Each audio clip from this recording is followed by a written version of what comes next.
Nataka nikupe habari za mtu mmoja.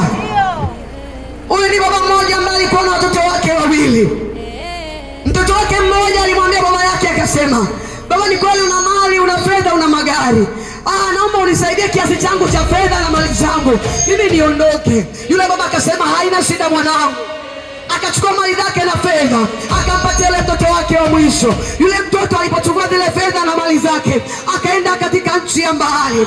Alipoenda katika nchi ya mbali kule, Biblia inasema ya kwamba alikutana na makahaba wa mji ule, alikutana na vijana vitabangi wa mahali pale, alikutana na walevi wa sehemu zile, wakala pesa zake na pesa zikaisha. Na siku pesa zimeisha, kuna siku moja njaa ikaingia katika mji ule. Yule bwana akiwa hana pesa, akiwa hana ndugu yeyote, hakuna mtu wa kumsaidia na kumwangalia, akasema nitafanya nini sasa?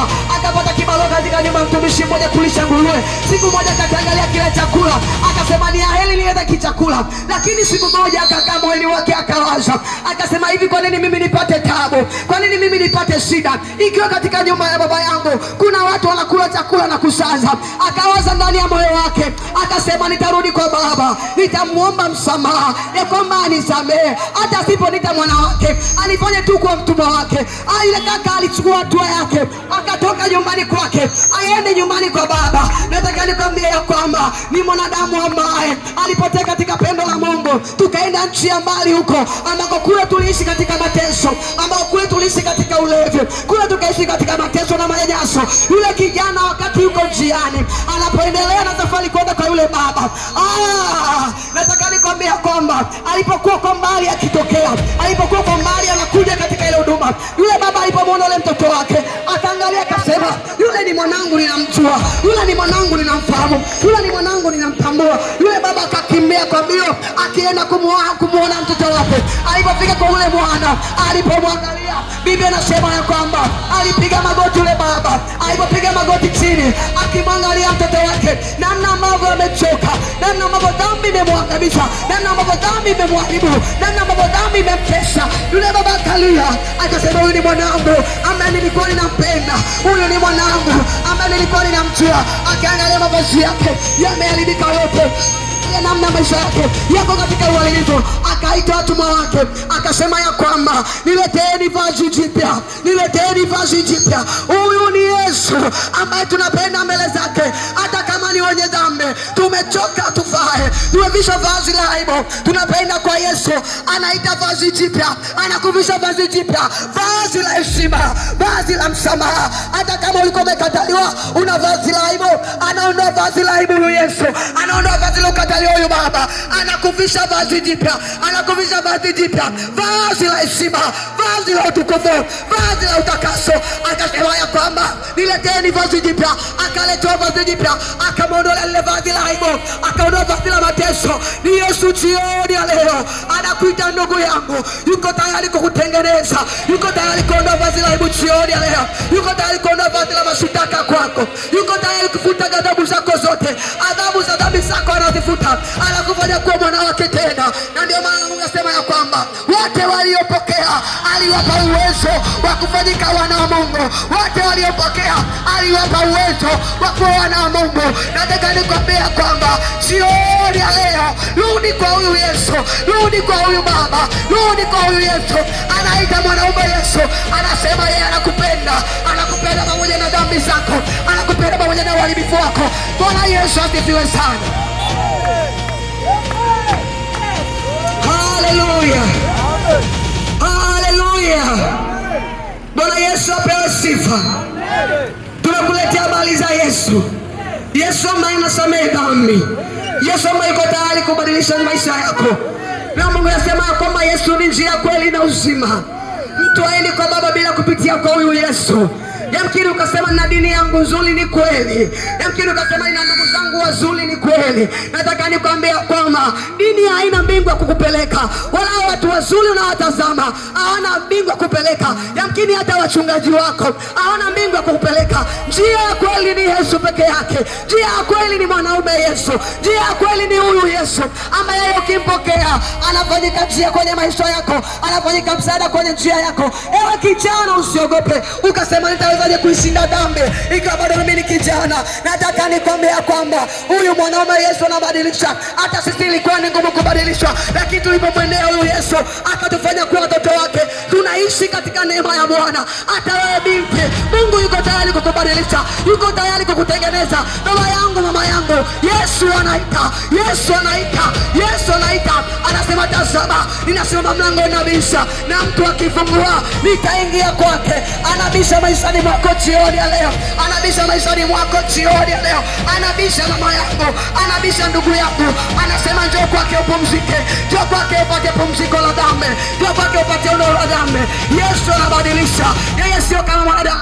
Anasema ya kwamba yeye akisamehe anasahau, hahesabu tena dhambi zako, angali tena hatia zako, akumbuki tena matendo yako.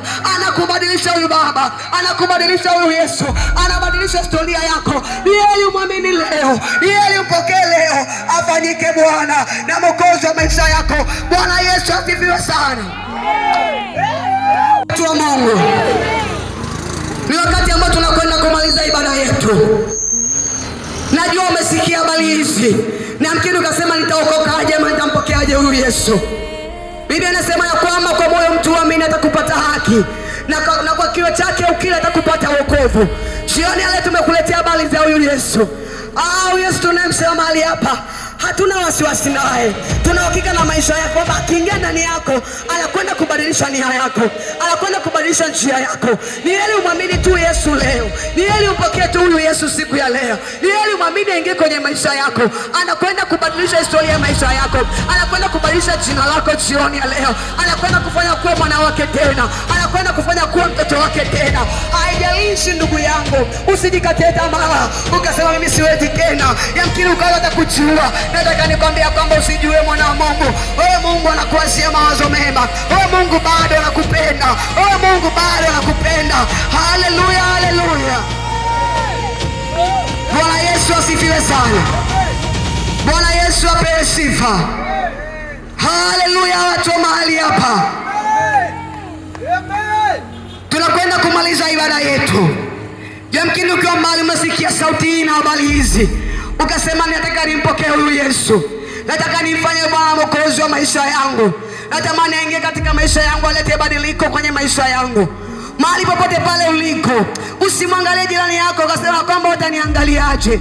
Mwanadamu ana mbingu ya kukupeleka ndugu yangu, wala wanadamu hawana chochote ya kukupaka cha kulisi uzima wa milele. Ni Yesu peke yake ambaye ni njia. Mahali popote pale ambako uko, unaweza ukanyosha mkono wako na ukafuatisha maneno haya kwa imani, ili kwamba umwamini Yesu. Na huyu Yesu ukimpokea tu na kuamini kwa moyo wako na kukiri kwa kinywa chako, anafanyika Bwana Mwokozi wa maisha yako. Mahali popote pale ulipo, mahali popote pale ulipo, unaweza ukanyosha mkono wako, unaweza ukanyosha mkono wako. Yesu yuko mahali hapa kukuhudumia, yuko mahali hapa kukusaidia.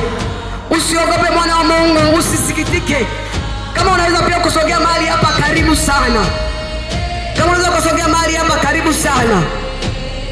Tunakwenda kumaliza ibada yetu siku ya leo. Yamkini ukasema kwamba hizi habari nimezisikia mara nyingi. Yamkini ukasema kwamba nimetoka kusikia habari zao. Nataka nikwambia kwamba wakati ule kubalika ni sasa.